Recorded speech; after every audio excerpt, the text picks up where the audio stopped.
What's up, everybody? Hello and welcome to episode number 264 of the VK Bros with Jason and Alex Von Cannell. And this week is just a reminder to all of you out there, I did turn 37 years old on Sunday. I'm a year older, and I'm obviously no wiser because, fair play to Alex, I absolutely wrote myself off on Saturday night for my birthday. I no-showed my own golf game on Sunday. And because of the destruction to my immune system and my boys bringing home kindy plague, I've managed to pick up some sickness too. Can you tell the viewers what you had said to me prior to dinner on Saturday night? No, I can't because I don't remember. Would you like to tell the viewers? Well, I played the whole weekend like a fiddle. Mm-hmm. I was the master of puppets. I dominated the whole weekend. So I had a lovely dinner with Jason and his wife on Saturday night.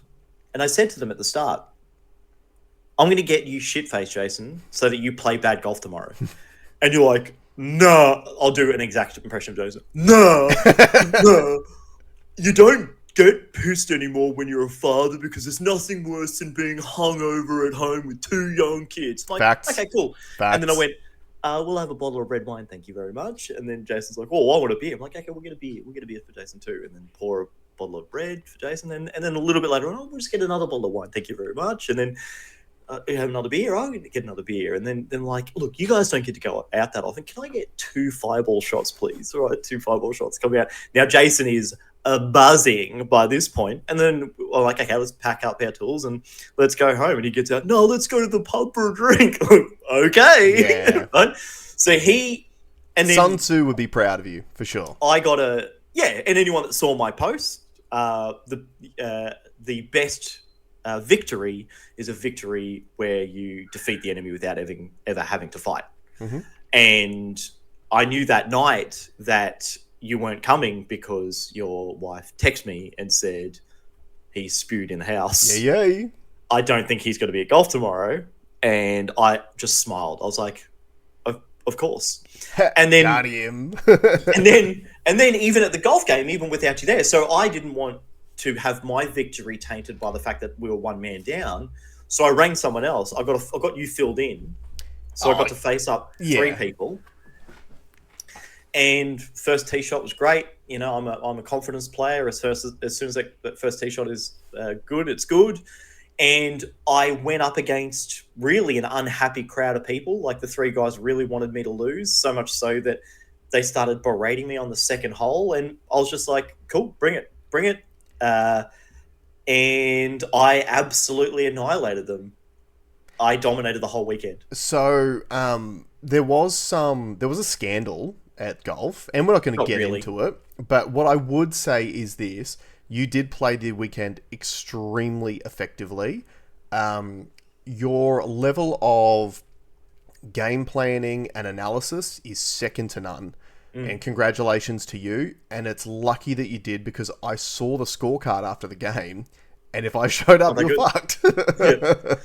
It's funny that the other, as part of that scandal, just because I say something doesn't mean a person needs to do the thing. Yeah. So I did what's called the suggestive sell. So essentially, one of the boys teed off and sprayed it into the woods. And I said, are you going to reload? So he reloaded. Mm-hmm. My shot was a little bit better than his, but not much better. Still couldn't find the ball. And I just took the drop. Yeah. And that's what they had a big song and dance about. Because you only end up winning by one shot. Yeah. So you just played it well. But I didn't win by one shot. Yeah, you did. No, I didn't. No. You're not. No. Oh, no. No. I saw the scorecard. You scored a 48, and well, then you were still hungover when you saw it. Nope. I scored 43. Oh, I must have been hungover when I saw it. It was 43, 48, 49, 51. So even if I took multiple penalties, I still would have won. Oh, okay. No, fair enough. Yeah, well, I was clearly still drunk when I read the scorecard, so congratulations. But I guess the lesson in that is, like, one of the most amusing ways to play these mind games is tell them what you're going to do. Yeah. This is what I'm going to do to you. And they're like, nah, you can't do that to me. Well, then, okay. And Well, I hey, did that to like, you. did you just learn that from our government? Because they do it every single day. They literally tell you what they're going to do to us, and they do it anyway. Well, let's start there, because I have a topic. We haven't spoken about this before, but did you know that Jim Chalmers met with some business leaders and some experts to do a tax reform, productivity Yeah, it wasn't. meeting? It wasn't really spruiked as tax reform. It was a productivity panel. Where, yeah, essentially Chalmers and other members of the government were supposed to meet with leaders from different sectors to talk about how they can increase productivity in Australia. Yeah. Well, it's funny because they didn't do that. No. So the only productivity thing they spoke about was reducing regulation for housing builds. Yeah. Which is a real problem for sure. Absolutely. Now, not a lot of the information has come out yet, but I have seen an interview with Jim Chalmers and two of the other guys that were there. So I've just got their comments on it. What do you think was the most spoken about thing? Tax reform, i.e., more new taxes. Yeah, and what do you think the new tax is? Well, I'll give you a clue. Let me give you a clue. The clue is, previous to this thing was subsidized. That's the clue, is it? Well, I know what one of the new taxes that they're talking about is, which is a road users charge. Because Bingo. is that the one you talk about? Yeah. Okay, so just to explain to the people what this is, we've spoken a million times about the fuel excise tax that we all pay. It's what is it? It's like 50 cents per litre, roughly. Just over 50. I think it's 51 cents now because it just went up. So obviously, over the last 3 years, what has the Labor government told you to do to defeat climate change is to switch to an electric vehicle.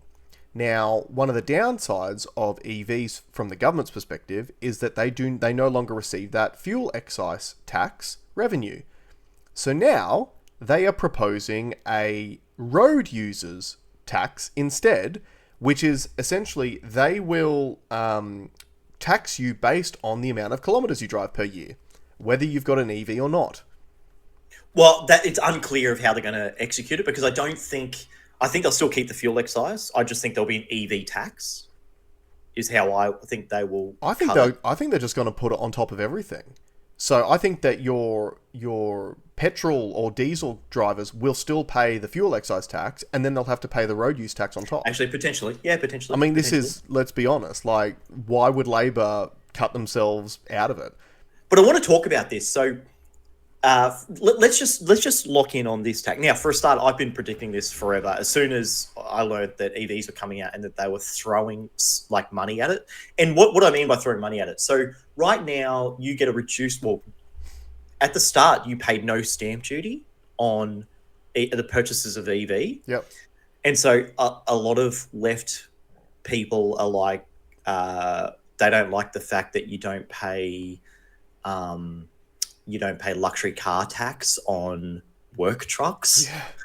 Right? So, because that's a gaping hole in our tax system. Mm-hmm. Okay, well, EVs, especially at the beginning when they were horrifically expensive and they were a very bougie, luxurious thing. I don't think they paid LCT either. So now you also get a discount on your fringe benefit tax. So fringe benefit tax, this is another rort. So essentially, if you work for a company and instead of the company giving you a pay rise in the form of a pay packet, they give you a company car. Yep.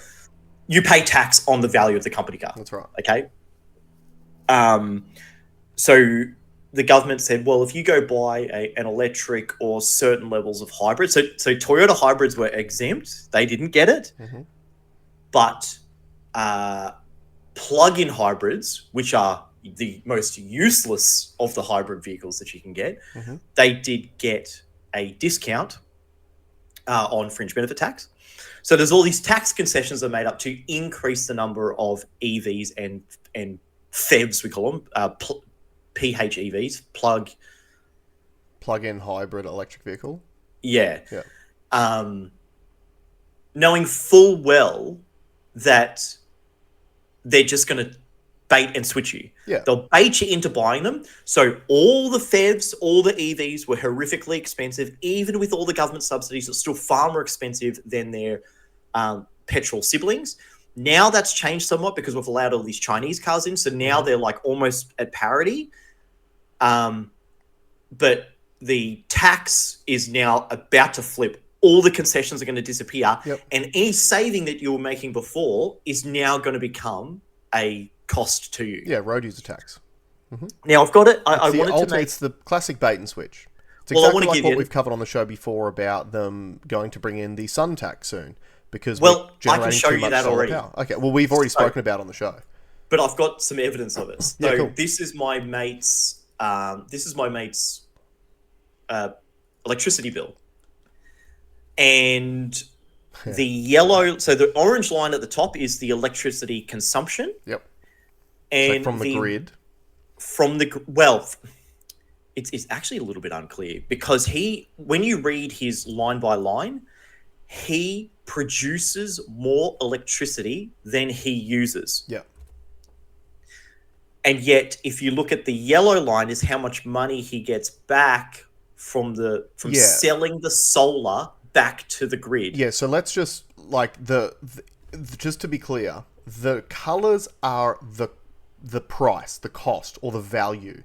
They're not how much energy is being used. So for our audio listeners, the orange numbers on the top, that is the charges for the electricity he takes from the grid itself. So he's been charged $118.94 for 344 kilowatt hours. The yellow numbers are his solar feed-in tariff, so how much he is getting in return for the solar he exports back to the grid. He only got $27 for 684 kilowatt hours he exported back to the grid. So double. In layman's terms, he exported double the energy back to the grid than what he actually uses, but he paid $118 for the power, and he only got $27 in return. And you can see it was the January-February was when they changed the feed-in tariff number. Yep. So you could see he was getting he essentially had no bill prior to January. Yeah, because it was evens. Yeah. Yeah. And then it's flipped and now it's gone away. And then we know that the next step after this is he'll start getting charged for putting it on. Because they've already started, they're already making murmurs about, this intermittent energy generation that we're getting from these solar panels is putting additional stress on the grid. Correct. And so we're going to have to start building in more infrastructure, which I actually don't believe. I can't see how that's... Like, I can't see why this is a real thing. It makes no sense to me. So I can... Because if you have too much power flowing through the grid itself, the grid can't actually handle it. And the problem is, because they have incentivized rooftop solar for 15 years now, the majority of the solar power is obviously generated in the middle of the day. And in the middle of the day, the majority of the population is at work. So they're not actually using any of that power that they're generating in the middle of the day. That's getting pushed back to the grid. And again, because there's no one using it, nowhere for it to go, it puts too much pressure on the grid and can cause problems. But I still don't understand that the mechanism of it. Fire it off into fire the excess off like you would just have two wires at the end of the thing like that, just like to burn it off, or put a Bitcoin mine on the end of it. There's like a really smart solution to fix it. Community batteries is an option, but this is where again. The battery thing, I don't think I'm not a battery guy. I don't think because from what I've done quite a bit of research into this, the problem with batteries. So, and let's look at his case, for example. Yep. So he's generating twice the amount that he's using. Yep. So arguably there's 100% additional amount. Yep. Excess from net, right? Of what he uses to what he produces. If you were to put that 100% into a battery, that would only get you an output of 30%. Yeah. Okay. So, and then from like a financial point of view, why would you spend more money to lose all that efficiency?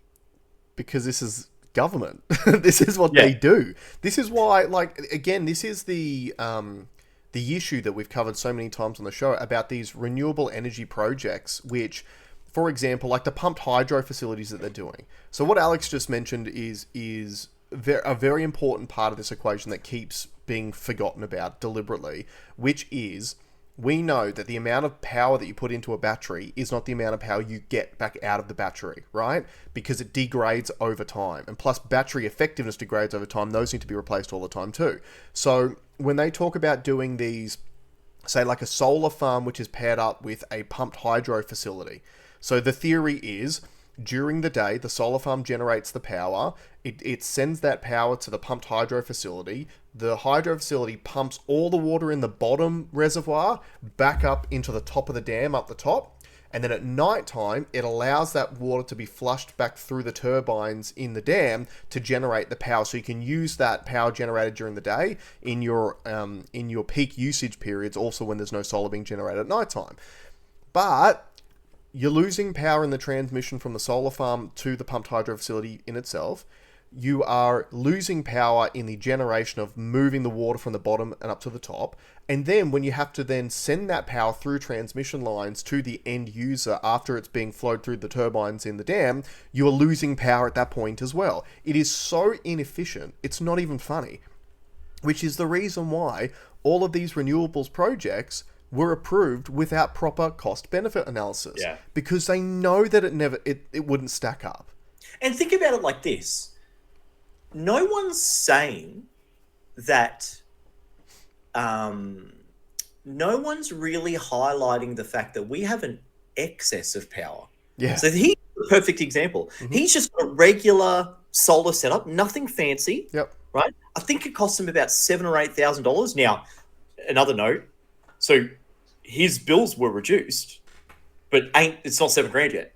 Yeah. And if they take that incentive away, you're at a net negative on the end of it, or you've just extended the life of how long it's going to take you to pay that power bill off. Yep. Right. So the infrastructure bill. Yeah. I think that's by design. I think get you onto it, get you on that tee. It's like heroin. Get you onto it. Absolutely. And you'll never be able to get off it. Yeah. Okay? Yeah. So, but they're not saying, well, we've got this excess of electricity. Let's throw even more resource at it to handle the excess, and yet somehow the price of excess electricity has gone up, which is completely upside down in how the market's supposed to work. The free market works on supply and demand. That's right. Okay, so when demand is high and supply is low, price is high. Correct. When supply is high, demand is low, which is your thing saying during the day, mm-hmm. when solar panels are generating heaps of electricity and there's not a lot of demand on it, that energy should be the cheapest energy on planet Earth. Correct. Because they're making it. Yep. And no one's using it. And here is so the government is correct. This is what Chris Bowen is saying all the time. Renewables are the cheapest form of energy. And you can see that because this is what happens. Your mate's energy that he only got paid $27 to produce goes into the grid and gets used by his next door neighbor, which is charged at the extortionate rate on that orange figure that we were talking about. So the question that I ask now is, how much power are these energy companies actually producing themselves anymore? Totally. Yeah, totally. I mean, if in that example, if every second house in that estate had solar panels, and I think the number's more, then that... It should be self-sufficient. It should just be the cost of the grid. Like maintaining the grid. Yeah. So it should cost them nothing.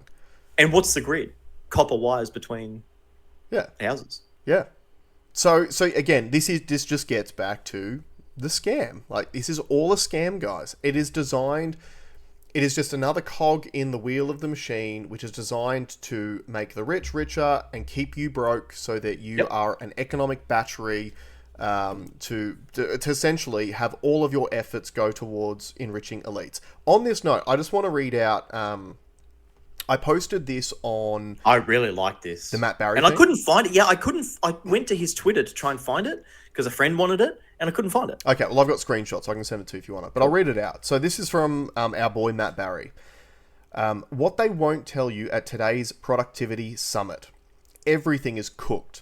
Businesses face astronomical land, labor, and energy costs. Why? Albo hitting the pedal on the mother of all immigration programs in order to flip electorates, as Alex mentioned on the show last week, has thrown kerosene on the mother of all housing bubbles, which is now a conflagration consuming all. Labour costs through the roof as everyone's drowning in rent and mortgages and 10% real inflation, yet even with the highest casual wages in the world, people are choosing between heating and eating. Energy through the roof, pretending windmills and energy costs through the roof, pretending windmills and solar can power a G20 economy. Hot tip: you can't. You need to move the power through time and space to where it's needed. You also can't run just on that, just really quick. That's what Jason was saying. Yeah. By like, if so, I'm all for decentralizing electricity. If the energy stays decentralized, Yep. and you or your neighbor can use all that electricity, but sending excess to the other side of the state to pump water up a hill and then put it back down and then send it all back in is not the way to do it. It's completely inefficient. As we were saying on the example before, with your mate, he generates double the electricity that he actually uses. So in theory, his entire neighborhood, if every second house has solar panels, should essentially be producing enough energy to run itself at zero cost. Because you paid for the infrastructure to put those panels on your roof. The energy company didn't. The government didn't. You paid for it. So you should be reaping the benefits from that, but you're clearly not. You also can't run industrial thermal loads or precision manufacturing on intermittent power with phase instability. The mass immigration program is importing welfare recipients, not workers. 30% don't pay tax, and I would think the vast majority are net negative in costs to the taxpayer for services and infrastructure. Australian education is now regarded as a joke. Entire non-government sector created 53,000 jobs in 2024, but they're bringing in about that many people per month. New mortgage issuance is money creation, as we've covered many times. And is so out of control. So is out of control government waste, like the 50 billion plus per year of NDIS expenditure. That money issuance has real inflation running at 10%. The country is utterly cooked. Pause. So that's, I don't want to go lightly over that. That real inflation figure, that is so real, and no one will ever mention it. Yep. That the headline, so what we're being told is inflation is like 2 to 2.9% is what we're being told. Yeah, it's based on the basket of goods that removes all the things that actually affect how much you have to spend to stay alive. Like housing, correct, which is exempt from those calculations. Yep. So that 10%, just to paint you a picture, you earn 100 grand in a year. Okay, you give 30 grand of that in tax. You got 70 to spend. Let's say you spent that whole 70, and everyone is at the moment. Yep. Your buying power in 1 year has gone down by $7,000. Yep. So you are $7,000. You're 10% poorer than you were the year before, and that is happening every year. Yep. And you need to understand that your costs are increasing every single year as well, and the value of your money is deflating every year as, like he said, whenever they issue new mortgages, that is creating new Australian dollars. He talks about that. Which deflate the value of your currency. The country is utterly cooked. Blind Freddy can see the wheels are falling off the bus at a tremendous rate. They think they can fix it with 2 days work from home and a 4-day work week, which will absolutely collapse productivity.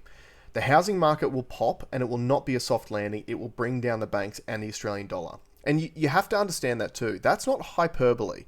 The reality is, this is completely unsustainable. We know it. The government knows it too. And the banks know it as well. So think about the conditions that created the global financial crisis. You had banks who were completely over-leveraged, lending too much money to people who could never afford it on assets that weren't worth what they were lending against them. That's what caused it to explode. We're on track for the exact same conditions. And you might think, oh, but my house is worth so much more. No, it's not. The value... Sorry, go ahead. I actually have a different take. I got to play with this sort of mental experiment during the week. Yeah. And someone asked me, what does the future look like? Yep. And I don't think there's going to be a crash. Okay. And let me explain why. So I lived, worked, and invested through the global financial crisis. Yep. And what the global financial crisis was all about was loaning too much money on depreciating assets, Yep. which inflated by a crazy amount the value of those things. And the access to it was so easy that when it moved the wrong way, when someone finally said, "Oh, like, I don't think this asset's worth what that is," Yep. two banks fell over. Just a point Okay. on that, it wasn't all lending to depreciating assets. A lot of it was housing, but it was being lent to people who couldn't afford it. Subprime mortgage holders who were paying absorbent interest rates on loans they couldn't afford. Now, where this one is different. So I think the banking system and governments are really, really smart. They've protected themselves from what happened during the GFC because they're only lending for property. So in our case, the only loans you're going to get is property loans. Yep. Okay. Now, what will happen? What is my prediction? So you're not going to have a bank fall over because the bank's printing money out of thin air and selling it back to you at an interest rate. Yep. So they're killing it, and they've got a very, very, very, like, one of the most secure assets being property. Yep. Okay. Now, what is actually going to happen is the government's going to continue to deficit spend. Therefore, they're always going to print the difference between what they can make in taxation to what they spend. Yep. We know that they're spending hand over fist. They can't stop. They love it. Yep. And Jim Chalmers has predicted 11 budget deficits in a row to become. Yep. And so what it's going to look like is essentially burning in the boiling pot. Yeah, it's hyperinflation. It's not going to be hyper. You're not going to notice it. 90% of the people, everyone that listens to this will get it. But 90% of the people will just be like, "Oh man, eggs are expensive today. Man, milk's expensive today. Man, petrol's expensive today. Man, rent's expensive today. Man, everything is just going to ratchet more and more and more and more and more expensive forever." That is what. So there is no crash because, and think about from a government point of view. Let's say you have debt. Yep. What's the best thing to help reduce the burden of that debt? Yeah, you want deflation of your currency.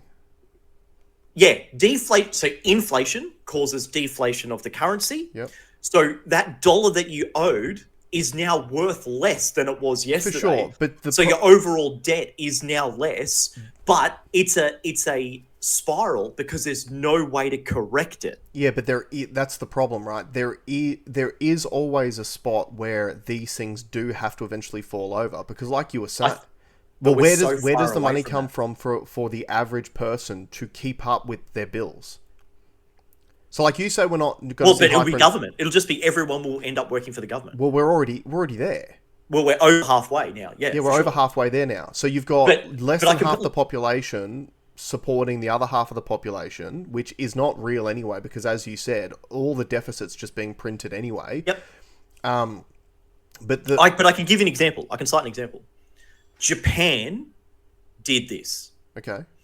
Japan, since the .com boom, 1992.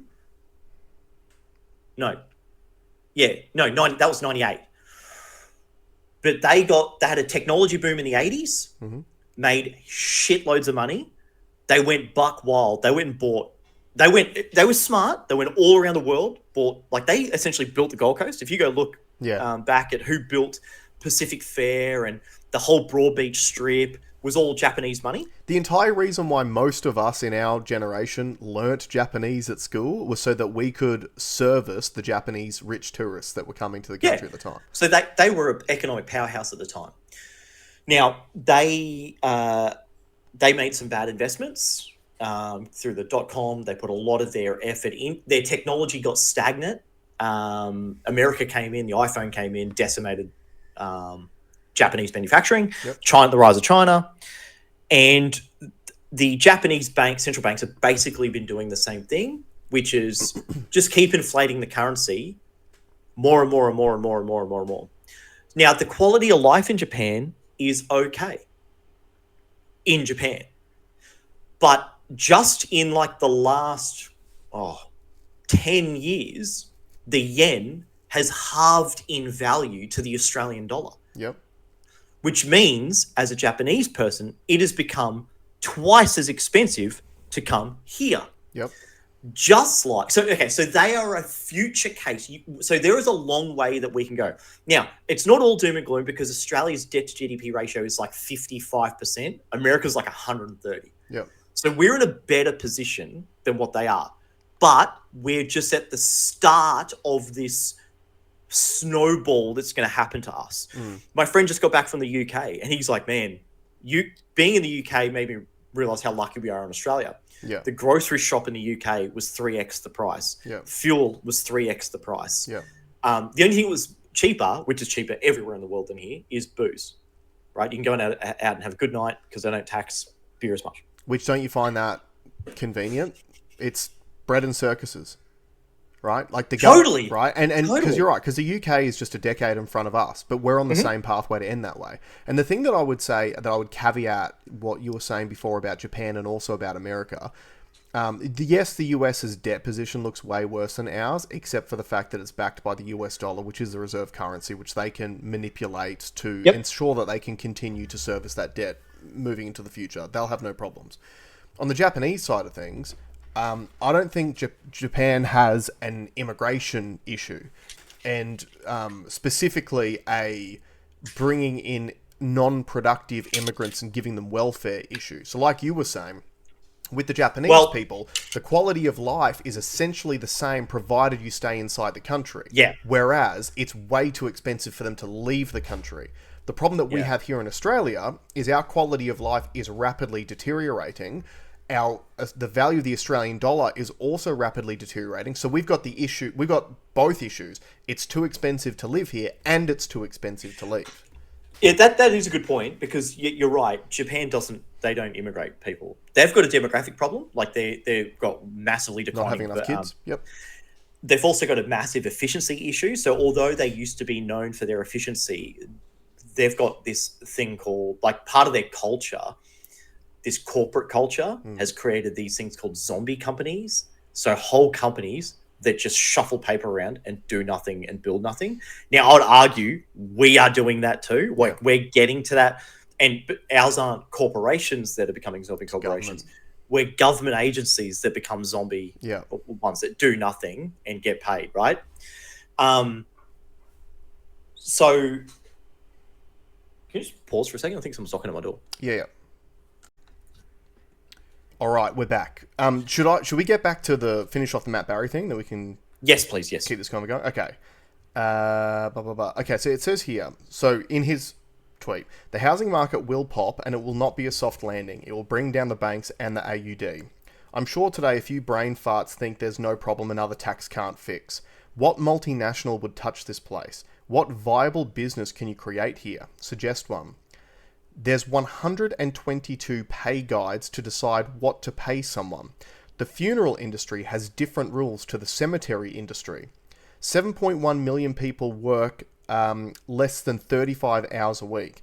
1.5 million small medium enterprise owners leaves 8.6 million people supporting 28 million others, including 2.5 million public servants. Half the country is dependent on the taxpayer now. Manufacturing can't run, smelters can't run, can't make plastic, glass, a tin can for fuck's sake. Everyone's white-knuckling it to make mortgage payments and eat, dodging yet another Gaza protest and hoping they don't cop a machete to the head. Want to improve productivity? You can't until you deal with input costs. I feel sorry for the poor fools that turned up to the round table because they'll just be used as a veneer of legitimacy to push through some more awful policy. Thoughts, Alex? Yeah, he nailed it. Besides that, the crash thing, which I just explained, he's bang on. And what I found really interesting about what I've heard so far. Now, I'm trying to be optimistic, and I hope that this meeting that they just had, which we did 29 hours in 3 days. Oh, cool. You did what everyone else does all the time. Yeah, you know they didn't invite CEOs from the mining sectors, right? why I don't see that there's a problem.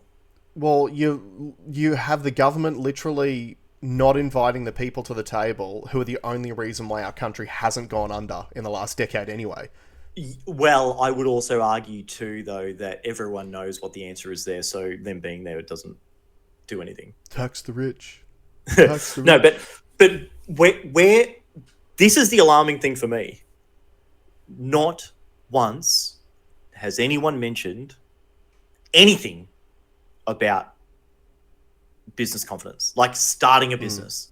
No one is like, it's because to me, the assumption is we don't want you to start a business. Yeah, that's how it seems. That's how it feels. I say, I am a business owner. Yeah. And I talk to lots of small business owners. We all feel the same way. There is no incentive to do it.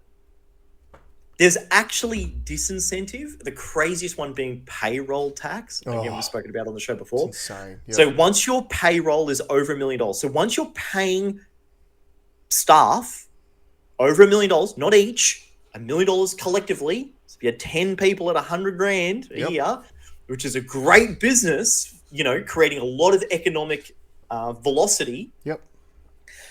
The government says you need to pay tax now on that. What the hell? So it's literally a disincentive to do business here. Or it's a disincentive to build your businesses and to be bigger and more productive. Yeah, totally. Or to pay people high wages. Well, this is the anti-Bitcoin argument, which is, unfortunately, Bitcoin has been so strong that really smart people are realizing, and I think do you ever listen to the Unemployable podcast? Those Aussies? I don't. I see clips. I don't really listen to the show. So they're big property guys. They're big business guys. One of them white for me. I can't handle it. Yeah. He's got big chompers. He's the best. He's actually the best one out of the crew, because the other guy's just like, he can't get his mind outside of property. But anyway, okay. One of the guys has finally realized, why would I take all this risk by starting a business in Australia, employing staff, going through all the HR regulations, even like setting up a bank account, how crazy it is, meeting KYC regulations, not even having control of what you use your own money for either. Yeah, doing BAS statements, doing everything, right? Mm-hmm. When you could just buy Bitcoin, do nothing, get all the upside, get a 40% per year upside on your capital, and have zero input cost. Yeah. Zero input cost, zero upkeep cost, zero risk. Yep. Right? Not zero risk, very close to zero risk. Far less risky than starting a business. Why would you? So that's not a good thing. No. Because what it means is you're going to get all these smart people that don't need to do anything, and they're going to get richer. So if you're a worker, where does that leave you? Well, it's interesting that you say that, because you can make the exact same argument for the housing market in Australia. It's like what you said before. The people who are supposed to be funding business ventures and entrepreneurship are the big banks, because they've got the amount of money, they've got the capital sitting there that they can invest in businesses and entrepreneurs to try to build productivity into the country. But why would they take the risk on those investments which may fail, particularly in the economic conditions that we're currently experiencing, when they can just plow all their investments straight into residential mortgages, which, like you said before, is zero risk, especially when you just add on the fact that now, even more than ever, there's no risk for the banks, because you have to put your deposit down. Otherwise, you have to pay lender's mortgage insurance. Otherwise, if you can't afford that, don't worry about it. The government will just buy a stake in it for you. So then the mortgage is backed by the government. There is zero risk to the big banks. So again, we always talk about incentives. Where is the incentive for the big banks to take the risk on lending money to entrepreneurs to start businesses and companies? Where's the incentive? There is none. It's all risk, no reward.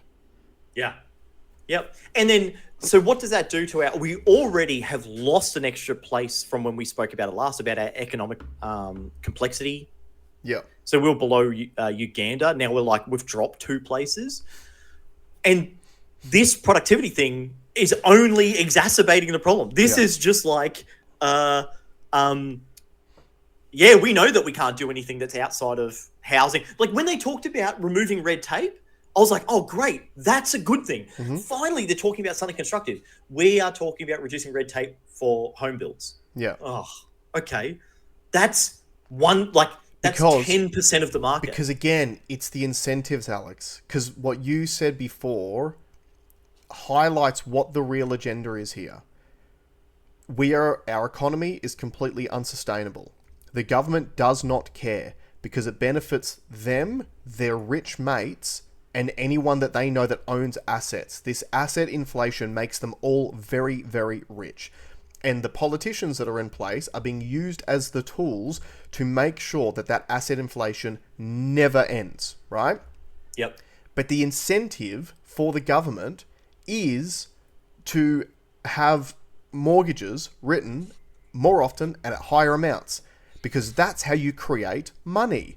And if you just create more and more and more money out of thin air, the debt doesn't matter. You just keep kicking the can down the road because the money's always going to be available to the government and to the rich people. The problem is what happens to the regular punter. And I remember, I think it was last year, I was going to play the clip on the show. I should have brought it, but I didn't. And we didn't play it because of who the messenger was.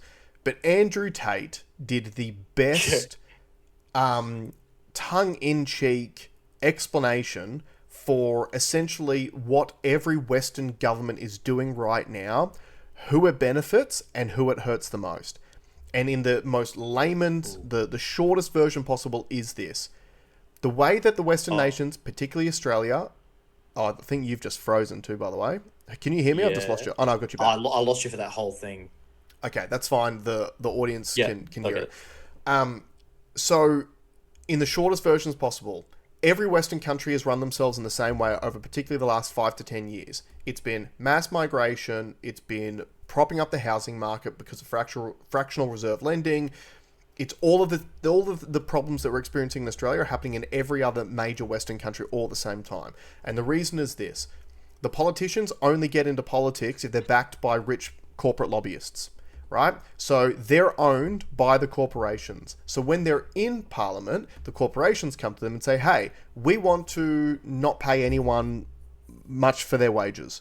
So how can you have a corporation pay less for wages? Well, you bring in more poor people because poor people are willing to work for less money than you and I are willing to work for. Mm-hmm. So the government starts the immigration program. Now, the only way that you can convince immigrants to come to this country is if you fund their lives for them.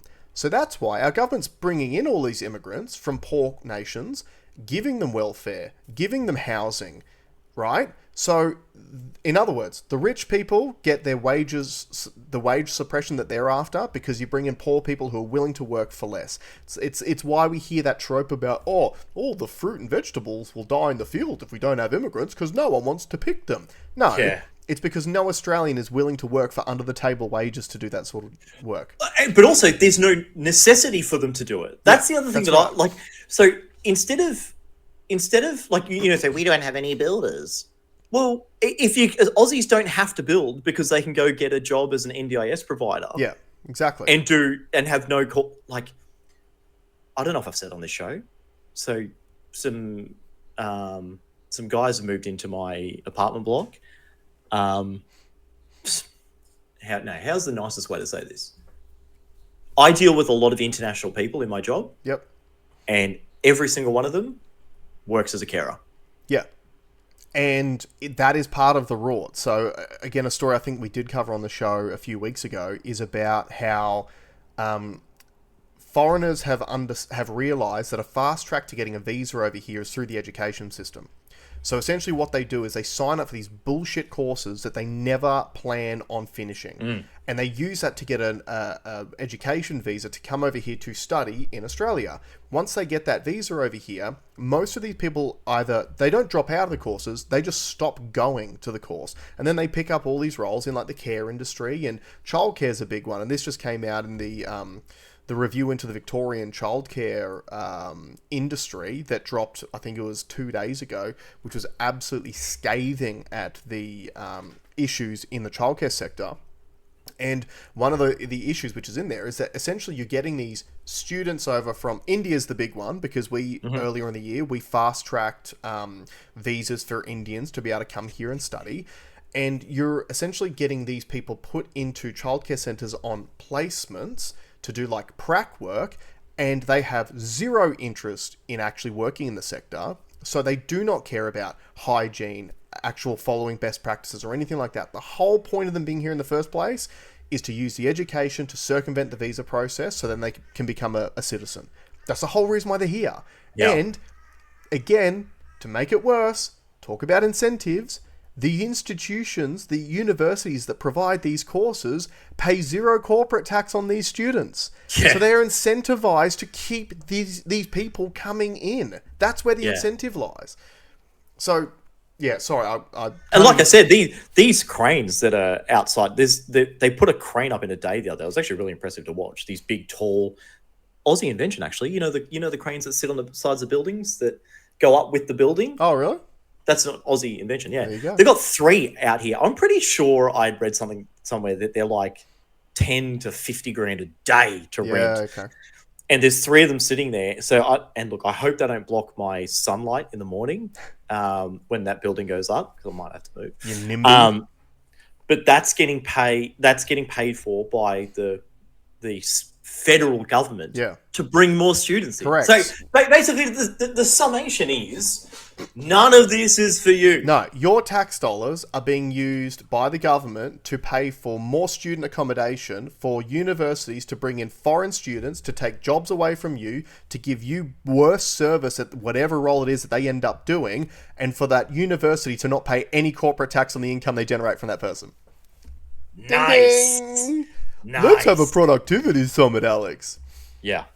Yeah. The one thing I will say, they did admit, and it's funny because Saga from Breaking Point said something in the same vein this morning about a US thing. So they did say, we understand that our current tax system is advantageous to the boomer class and it disadvantages the young working class. Now, something Jason has said forever, and he's right. Everyone back then had advocated for them, and they got a great deal. Yep. Okay? You need to start advocating for yourself.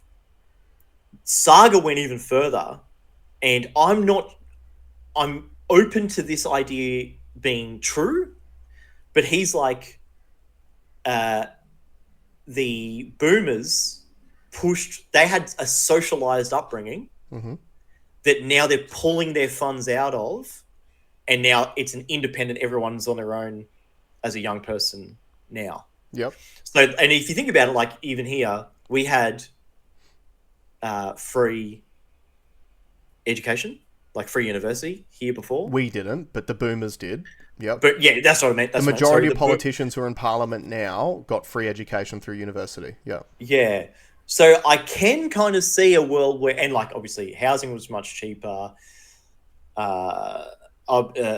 I'd be interested to go see what like the proportions of taxes. I'm assuming the taxation was lower because I reckon there's things that they didn't even know that they had. Like for example, there would have been no booze tax. There would have been no fuel excise. There would have been no. I saw numbers on this the other day, and I believe it's somewhere in the vicinity of a 30-year-old today pays roughly 3 times more equivalent tax than someone 30 years ago. Wow. Which makes sense, right? Because we talk about it. We've been talking about it for 5 years now. Every couple of months, the government writes a new law and puts a new tax on something. Like, if you just track that back over 30 years, there would have been less laws, less taxes, therefore... and like Kerry Packer said, every time you write a new law, you're taking away someone's freedom. Yeah, but here's the thing that I will say, and this is where our society is going very wrong very quickly because of this boomer hatred. Because let's be honest, the boomers are the luckiest generation this country has ever seen and ever will see ever again. We will not see a period like this again. The majority of the boomers literally just lived their lives. They weren't nefariously trying to hoard wealth at the expense of their children. Alex talks about it every week. 95% of this country has no idea how the financial system works. Yeah. So you can't claim that these boomers were nefariously rorting the financial system that they don't even understand how it works. It's not their fault. But the saying goes, a nation prospers when men plant trees under which of which the shade they'll never sit under, or whatever the saying is. Yeah. So you have to think about this. Unless you are willing to do the hard work now to make life better for future generations, then you are just as bad as the boomers that you claim to hate. Totally. So personally, my thought process is this. I've got kids, and as a parent, I want my kids' life to be better than what my life is. That's how progress is supposed to work. Things are supposed to get better over time. That's this lie that we tell ourselves every single day about Western democracies, is that we're all progressive and it's about getting better and doing all these things. There are lots of elements of our lives which are not better now than they were 30 years ago. And we all know it. We know what they are. We talk about them all the time. But unless you are willing to make the sacrifices now, like imagine the boomers go down in history as the most hated generation because they got so lucky and it was at the expense of the people that came after them. Now imagine that our generation could go down in history as the generation that fixed the problems. And I think I've just lost Alex again. This is a great time to do so. Bear with us at 1 sec, we'll pause. Alright, sorry guys, just had some brief technical difficulties there. Had the Wi-Fi at my house drop out. Fun times. So what I was just saying, Alex, and you probably missed all of it, but getting back to this point about having this hatred for the boomer generation leverage to literally have us imprison our children and their children even further is something that I'm seriously trying to avoid. And one of the symptoms of this that I have seen cropping up all over, especially since this productivity summit, is they're talking about, and I say they, the government's planted journalists for different outlets are all starting to try to butter you up to the idea of a 100% inheritance tax. And the sales pitch that is being used is that because the boomer class had it so good and they've hoarded all of this wealth, it is not fair for them to then be able to pass that wealth on to their children who did nothing to earn it. That's literally the sales pitch that they're using at the moment. But here's the thing, guys. If the children of the boomers aren't... if the children of the boomers didn't do anything to earn that wealth, why the fuck do you think you did? You know what I mean? This is literally just socialism. It's let's just take all of the boomers' wealth and give it to everyone. But all those other people they're giving that wealth to didn't do anything to earn it either. So it's just a bad sales pitch. Look, I know they don't see it as that. And I mean, my strongest argument. Okay, so I have a bit of a strange thing. Property owners hate this idea, but I'm against a wealth tax. Okay, I don't think. That's something else they proposed too. I don't think you should have, you've already paid tax on it. Yeah. So you don't need to pay tax again. Did you hear that at the Productivity Commission they proposed a 2% tax on people with a net worth of more than $5 million? Yeah, of course I did. Productivity. Yeah. What I do think is now I'm a very anti-tax guy, right? Mm-hmm. So every time Jason goes, "Oh, we should do this tax," I'm like, no, we shouldn't. Okay. When have I suggested to do a tax? No, but you like, instead of doing this tax, do this one or tax that, and I was like, no, don't tax. But the one thing that I would actually like to see is a land tax on your primary place of residence. We already have that. It's council rates.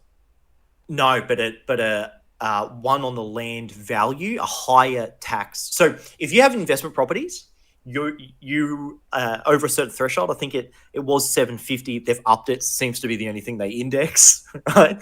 I think now it's 950 in Queensland. You pay a tax on the land value every year. Okay, now above rates. The reason why I'm for that, I would actually have one that ratchets up over time.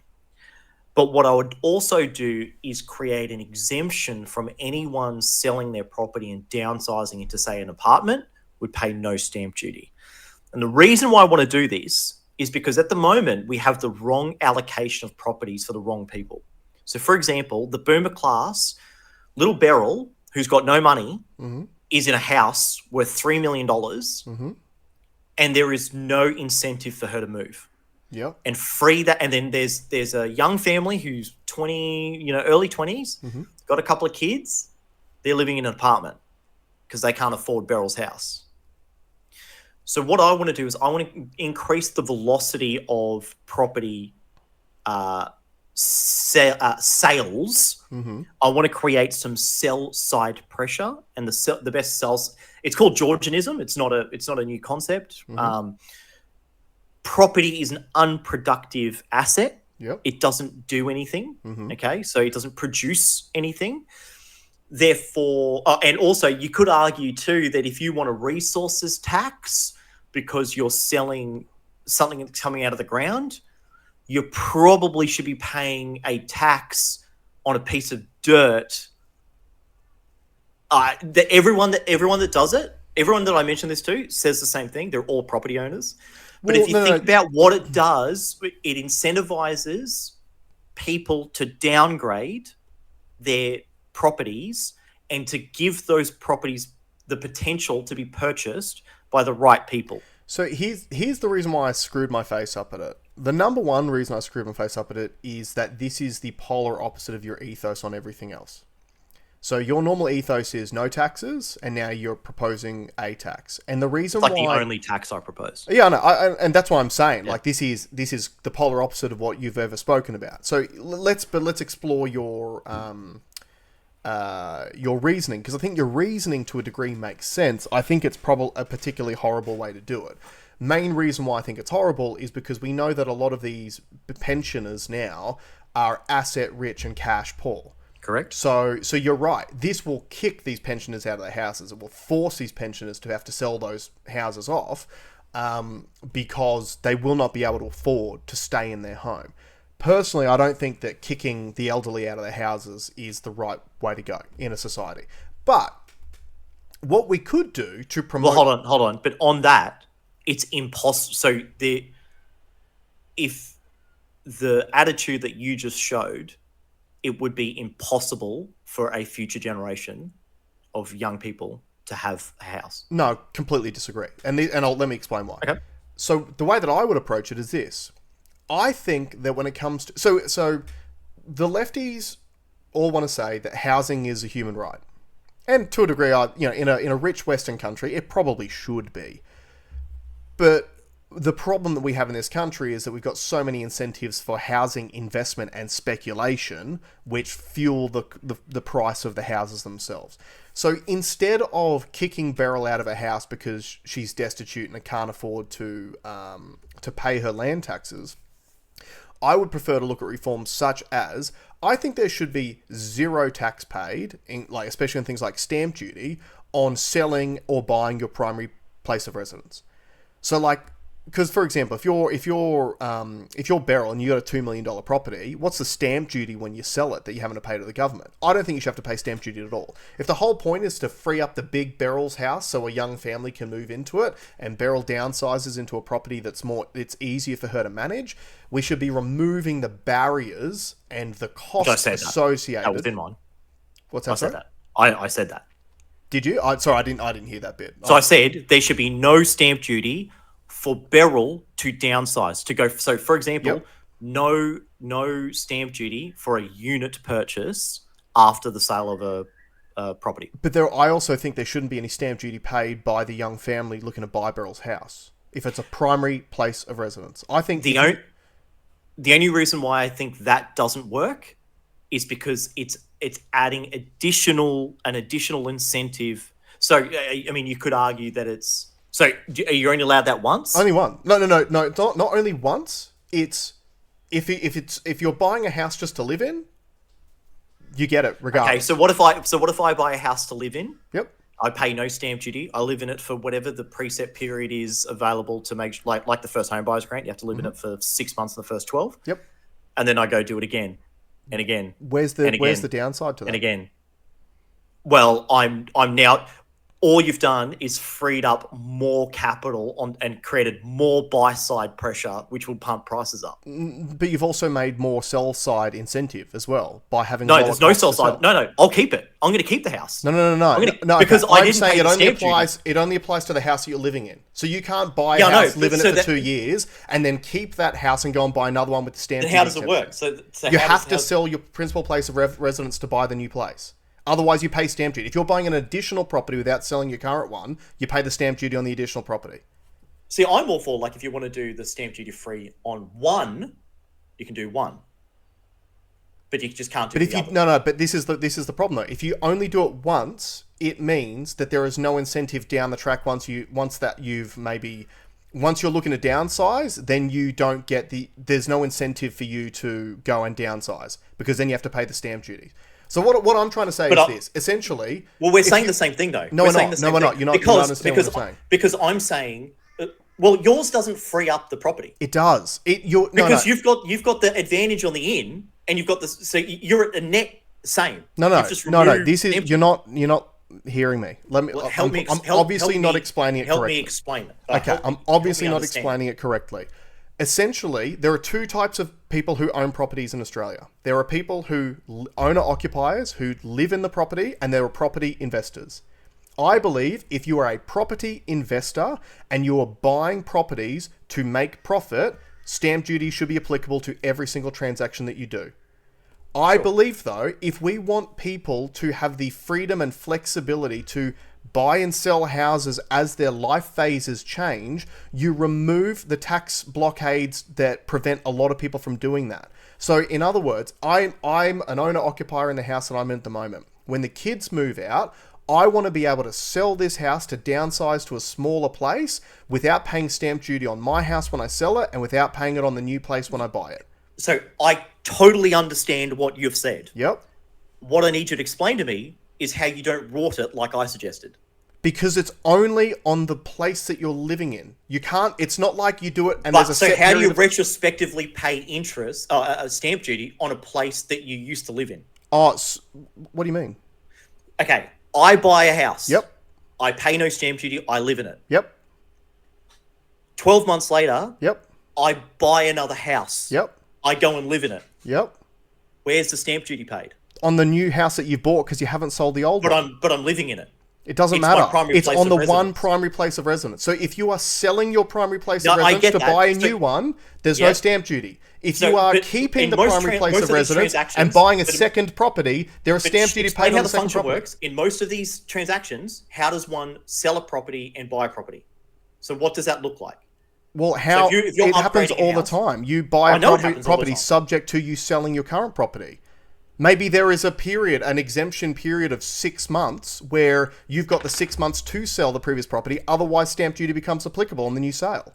Like, there's ways to do this. But essentially, what I'm trying to do is make it easier for people who are just trying to buy a property to live in it to be more flexible in their life without the tax burden that comes with it. Yeah, I just think that yours does supercharge the price of property again, whereas I'm giving a smaller incentive to the sell side, not the buy side. Yeah, but do you know who's going to benefit from that incentive? Rich people. Because who can afford to buy Beryl's house when she can't afford it anymore? The rich people. No, because if Beryl's house is $3 million, none of us can afford to buy it, but the rich people can. So you use taxation to kick Beryl out of her home and then have the rich people buy up that asset. So and probably at a fire sale price too, because she needs to get out of it quickly. Which brings the price down. So rich people don't have to do it. You've just answered my question. Because it's fire sale. So and I don't think it'll fire sale.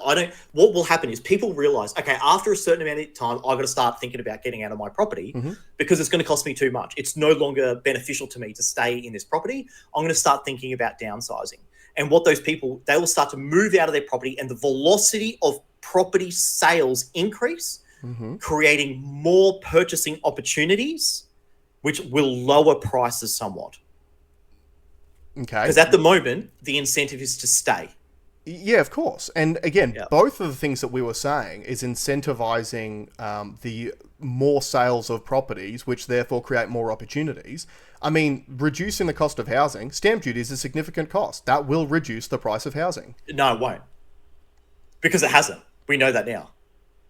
We haven't tried what I've suggested. Because we have. I mean, people get new first home buyers get tax concessions on their. So we have that in effect. For first home and buyer. we know that every time you add $1 to the buy side, it goes up by $1. Yeah, but again, like what you were saying before at the beginning of the conversation, you are looking to encourage Beryl to downsize out of a big house so a younger family can move into it that needs it. Yes.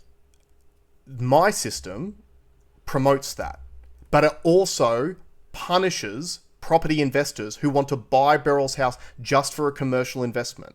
But that already exists. In what way?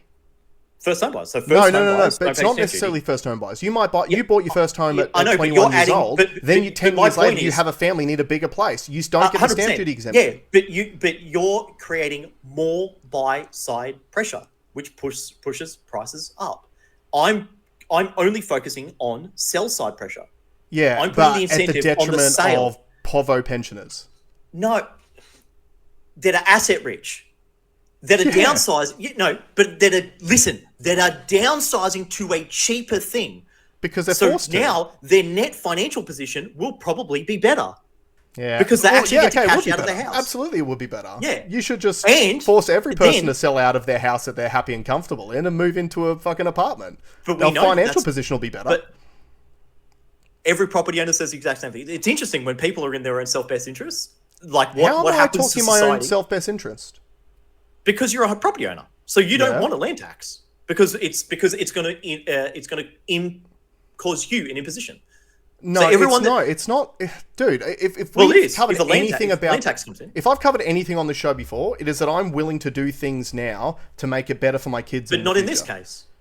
I'm saying for fucking Beryl, man. I don't want Beryl to be kicked out of a house so I can go and buy a cheaper property somewhere. But we've just established that boomers had it great. They've had everything. Yeah, but as I said, 95% of them don't know how the financial system works. Therefore, they're asset rich and cash poor. So get them to downgrade. Yeah, because I'm telling you right now, man, if it's your mum, if it's your 90-year-old mother living in a house and going, I'm going to be forced to sell because I can't afford this land tax, this is the most opposite to libertarianism I've ever heard. Yeah, it's not libertarian. It's clearly not. You're wrong. You're not thinking about this. I'm saying get out of a $3 million asset to go into an $800,000 unit.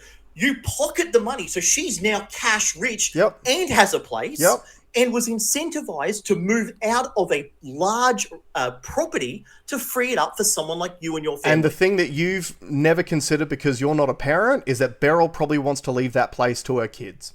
Because Beryl knows how hard life is for her kids. You're rich, no, she can't. She'll exchange a rich property for cash, which devalues at an alarming rate. But, okay, what you've just illustrated is the current system, which doesn't work. What do you mean? What you've just said, Beryl needs to keep her place that she can't afford because the asset is so highly inflated that she just needs to stay in it so she can hand it off to someone. No, that's the system we have now. Say that that's what you just said. I said as a parent. So we sacrifice for our kids every single day. It's what we do. It's literally what parenting is about. You want your kids to have a better life than what you had. And if you work your ass off your whole life, it should be your choice as to whether or not the benefits of your hard work you can pass on to your children. It is your choice under my system. Oh, as long as you can afford the land tax. Yeah, exactly. Yeah, okay. So let's just pay the fucking government for... But hold on. In my scenario... Which comes out of the inheritance that you can give to your kids. In my scenario... And as you've said a million times, all of that money that you had was taxed a million times on the way through too. In my scenario, Beryl has a unit and cash. Yeah, which depreciates at an alarming rate every single year, which is what we talk about on the show every single week, because government decisions are depreciating the value of the cash to increase the value of properties. So you are making Beryl make a bad financial decision through tax. It's shit. That's a shit policy, bro. Yeah, it's not. And look, guys, let us know what you think in the comments about this. I'd be really, really interested to hear on your feedback. But look, let's be honest. Just to get back to the whole point of this show, these are the conversations that need to happen because clearly the system and the way that it is currently structured is broken and is not working for it's not working for the taxpayer. Let's put it that way. I would also argue that this is a great example of when you have where irrationality kicks in when you're financially attached to the decision. I think that you are projecting that upon me, and I don't think it's a fair thing to say. But you defended this current system, which we both agree doesn't work. I'm not defending the current system. I proposed a change to the current system. Your suggestion is literally pay the government more taxes until you can't afford it, so they kick you out of your house. That's your suggestion. That's shit. And it is the polar opposite of everything you talk about on any other taxation policy. You are always more libertarian first. Pay less taxes, cut down on government spending. Yes. But on this one, for some reason, you're obsessed with making Beryl pay more taxes until she can't afford it anymore. Do you want to know why? Because I care about the children in the future. That's why. And if we keep doing it the way we're doing, so give them another tax. Let me finish. Mm-hmm. If we did it the way that you suggested it, all we have, the future of Australian kids, is everyone's going to have to grow up in an apartment. There is no other alternative. Wrong. Yeah, totally. That's totally incorrect. Incorrect. All right. So do we have a housing crisis right now? Absolutely. Okay, so your solution was to have your primary place of residence stamp duty free. Correct. What does that do? Right, if you implement that today, what happens? It makes it cheaper for young people to buy a house because they don't have to pay taxes. Okay, where do you get that? What evidence are you using? The fact that stamp duty is an additional cost on top of housing prices. And like I said, first home, so that a portion of your thing already exists in first home buyers, for a single purchase. Yes. Which you might make at a time when you're too young. And tell me this, Jason. Every time one of these policies come in, which way has the property price gone? Yeah, of course. But let me flip it back on you. Every time you institute a new tax, is the tax revenue ever enough? No. So you're talking about trying to make things better for the kids. You're proposing an additional land tax that they're going to have to pay forever on top of every other new tax that they get brought in over the next generation. No. So that makes it worse for them too. No, because I never talked about revenue. Revenue is... It's not a discussion on revenue. It was a discussion on taxation. You just said revenue. No, I didn't say revenue. I didn't say revenue. I said taxation. An additional taxation on top of every other tax in my world, they will have to pay over their next generation. So I'm talking in the housing thing. My solution actually helps people end up in the properties they should be in. It doesn't. Right? We all agree that Beryl shouldn't be sitting on a 5,000 square meter property when a family of 5 are living in a 2-bedroom apartment because that's all that's available. And it's not the fact that that's all that's available. Look, let's be honest. Number one, if you wanted to make sure more properties are available, you would have net zero immigration for the next 10 years until infrastructure can keep up. That's step number one. Step number 2 is you would remove every tax incentive to invest in properties. That would be if you were actually trying to fix the problem. But you just added those. No, I'm not, because it's primary place of residence. The stamp duty is still applicable for investors. Yeah, you missed the point. No, Jason, I totally know what you're saying. I'm proving to you that if you go back and look at the data, we already have a part of that system in place right now. Yeah, for a single purchase. It does not allow the flexibility throughout your life phases to switch on demand. Yeah, which creates more. So what I'm saying is, give one tax concession for one purchase, price go up. Do multiple concessions, price go up. But it's not multiple concessions for everyone. But no, not for everyone. No, because it's not people buying up multiple properties at a time. It's only applicable on one place at a time. Therefore, when this person moves to this house, it's nets. It doesn't net. It absolutely does. Because the person buying it's not paying either. As long as they're not a property investor. But property investors can pay. Yeah. And then you can remove things like negative gearing. So you stop making the Australian property market such a speculative asset. But the reality is, this whole discussion is moot because we know it's not going to happen. Because the government wants the price of housing to continue through the roof. So through fractional reserve lending, they can continue to print money into the economy. Now, I would say if anyone does any research on this... like I have done research on this, There are places in the world that do this and do not have the problems that we have. But you So, would for have example, to analyze every single one of those economies separately based on their own unique sure. challenges. And look, if I was in charge, Jason, there would be almost no tax, but I would bring that tax in because it makes sense. But why would you? Why wouldn't you make it to a point where the economy is so prosperous that young people are making so much money they can afford to buy barrel out? Why wouldn't you focus on that? Because you can't. Why not? Because you can't have rampant. So in my world, productivity would increase, but this rate of asset increase is unsustainable. Yep. This is an unsustainable and we know it's thing. artificially created. Yep. And one of the ways to fix it is to incentivize people to get out of the properties that don't serve them. That's what that's what the Georgian tax system does. Texas does it. That's why you can buy a fucking mansion in Texas for $350,000 because it gets to the point where you go, all right, I need to move to somewhere. It creates the right conditions to follow the right properties through people's stages of life. Our system does not do that. Your system that you're suggesting actually supercharges the front end. I disagree. Yeah. Tax succession on the buy side. It's macroeconomics 101. Yeah, okay. Well, are you giving a tax concession? It's not a tax concession. Well, you're not paying tax. Yep. That is the definition of a tax concession. Okay, sorry. Yeah, no, it is. It's removing a tax. Yep, you're right.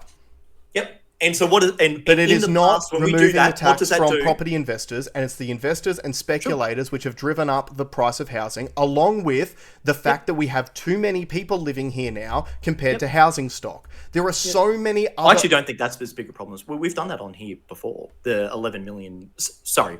From a macro point of view, yes, bringing 1 million people here means that you need, 800,000... We did the numbers before. They're bringing in 50,000 people a month. Yeah. But the in the greater scheme of things, if you compare our numbers of dwellings per person, we're actually pretty healthy. So I think a lot of that immigration stuff is a bit of a call to action for the upcoming race war. Oh, you think it's a wolf whistle or dog whistle? For sure, dog whistle. Yeah. And you can already see, we're about to have marches about it. Yep. What are your thoughts on the march, by the way? Well, interestingly enough, I got a bit of an argument with one of the guys at the gym. He was doing shoulder raises, and I said, "Oh, are you getting ready for the march at the end of the month?" And he goes, "Well, I will be marching." And I was like, "Oh, okay." And my perception was that the march was like an Australian anti-immigration march, because that's everything my algo fed me. He's doing a pro-Palestine march.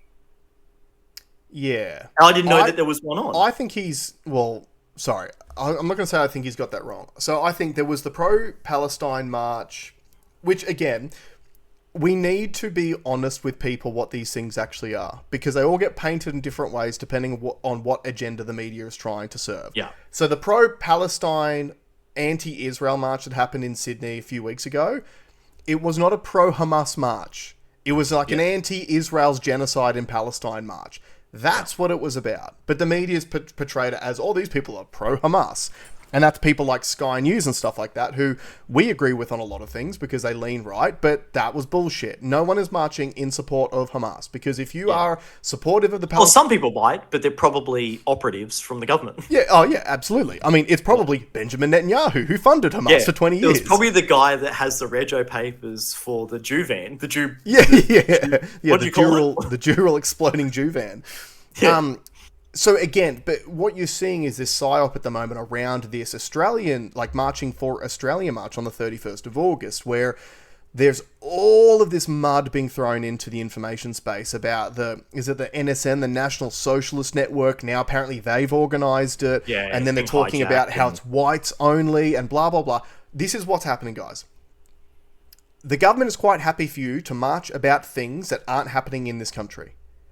The government does not want you to march about things which they are the problems that are causing.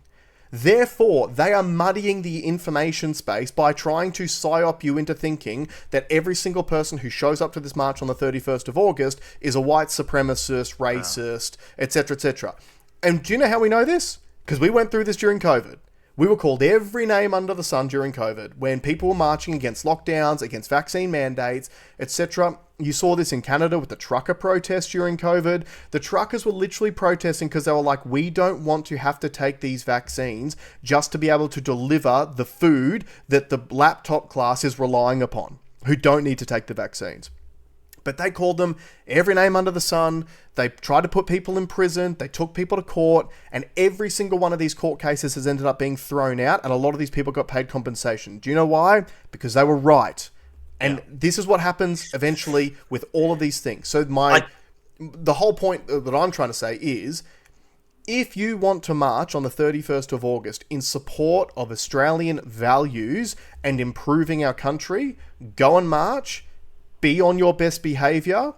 Don't bring any stupid signs, slogans. Don't cover your face and record everything. That's the advice that I would give you, because you know that will be agent provocateurs in the crowd trying to start shit. So I think you said it really well that they're all well and good having you protest for shit that I don't want to say doesn't matter, but doesn't immediately matter to us. Yeah, and this is the conversation I got with the guy at the gym.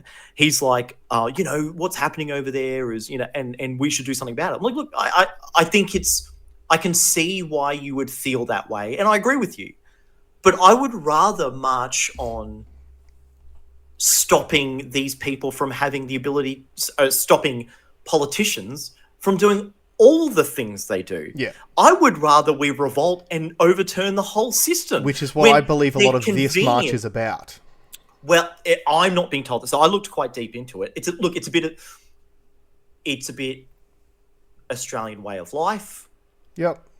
But that's still not the right question. The right question to me is like, we have to understand the political class is not in it for you. Mm-hmm. And the quicker... Oh, what was that Voltaire thing that I shared? If voting did anything, they would make it illegal. Oh, it was Mark Twain. Mark Twain. So they are all for and very supportive of a march about what's happening over in the Middle East. Mm-hmm. We have no influence over that conflict. Zero. But you know what's interesting? When you really think about it too, it was just after that march that the Australian government recognised Palestine as a state. But what does that mean, Jason? Well, the only reason why I brought were they not recognised before? Well, clearly not. Technically, right? Or were they? Well, do we know that? Because I'm pretty sure I'd heard of Palestine prior. I'm pretty sure that Albanese himself had been over there in 2014 talking about it. Yeah. So I'm pretty sure we recognise it. What I would say, though, is, to me, that is an example of, and whether it's just symbolic or not, that is an example of the fact that if the people mobilise, the government will respond to it. No, see, I disagree. No, but we saw this during COVID. They're only responding to something that suits them. No, but I disagree because we saw this during COVID and we've said this on the show before. The only reason why the mandate stopped was because enough people stood up and said no. The only reason the lockdown stopped was because enough people stood up and said no. So what I'm trying to say is, to the people, you do actually have more power than you think. I agree with that, but I would rather see people march for the overturning of the Australian government. That's what I would rather see. And that's exactly why they don't want people marching on the 31st of August, because I think that they believe that that's what it's about. And that's why they're going to try and stop, they're going to censor the internet. Yeah, well, I mean, we think back to the COVID, like the lockdown protests, particularly down in Melbourne. Do you remember the really egregious one that we covered on the show, where they literally had a no-fly zone instituted over the march so no one could record it? They geo-blocked internet access. So Rukshan Fernando, who we used to follow on the show a lot, he would live stream all the protests. That's actually how he became famous in the first place, was he would attend these protests and he would just live stream them, document them all. And everyone could see what was going on. So a lot of the police brutality that we saw was literally because of guys like Rukshan live streaming these events as they were happening to counter the official narrative that was coming from the mainstream media, which, as we've also covered on the show, were pushing that narrative because they got a $41 million tax break for the 2 years during COVID. So, Yeah. yeah, they literally geo-blocked it so that Rukshan couldn't live stream from this event, so people couldn't see what was actually going on. And then now we're talking about all of the social media age bans and the censorship that's going to come into effect at the end of this year. As Alex said before, and I said it a million times, the government's not doing any of this stuff for you. It's not for you. None of it is for you. Everything is about them getting power and then retaining power. And like, it's so... I've said on the show before, my like least favourite politician in Australia, and it's hard to pick a favourite, but being up in Queensland, my least favourite politician is Stephen Miles. Ex-Labor Premier, Stephen Miles, Giggles as people up here call him. The dude, all he does on X now is sell vaccines. That's it. Every third post that he puts up on his X, or Twitter for the oldies out there, is about him pushing vaccinations. So, just to flag it, I want every single one of you to go, when Stephen Miles retires, which medical lobbying firm will he end up getting a job for? Because that's what it's going to be. He's doing his job while he's in the public sector, to then when he goes back to the private sector, there'll be a golden handshake waiting for him at the end. Just like with Anastasia Palaszczuk, who's now the head of some... climate and renewable energies board. Did we look at that? Did we find? I was only thinking about that the other day. We've covered on the show before. I can't remember exactly what position it is, but she's gotten basically a golden handshake job to work for the renewables lobby. And look what she did in Queensland. She literally made it so that renewable energy projects could get approved for government funding without a cost-benefit analysis and without community consultation. And her reward was a plum job in that sector as soon as she retired. Yeah. Like, that's what these people are in it for. They're in it for themselves. They're not in it for you. So if the government's telling you not to do something, you should probably do that thing. And maybe marching on the 31st of August is a good place to start. Done. Anyway, should we leave it there? Yep. All right. Let us know in the comments, guys. What did you think about the argument? We've actually had feedback in the past before that a lot of you like it when we do argue about these sorts of things. We like it too because it can show you that you can have a robust conversation and then move on afterwards. Yeah. You don't have to get butthurt about it. I don't hate Alex. I disagree with him on that particular subject. But we align on most And I know that I'm right, so it's fine. He can pretend that as much as he likes. Thank you very much for joining us, guys. And we'll see you all next week. Look for the receipts. Georgians, let's go. Bye-bye. Bye.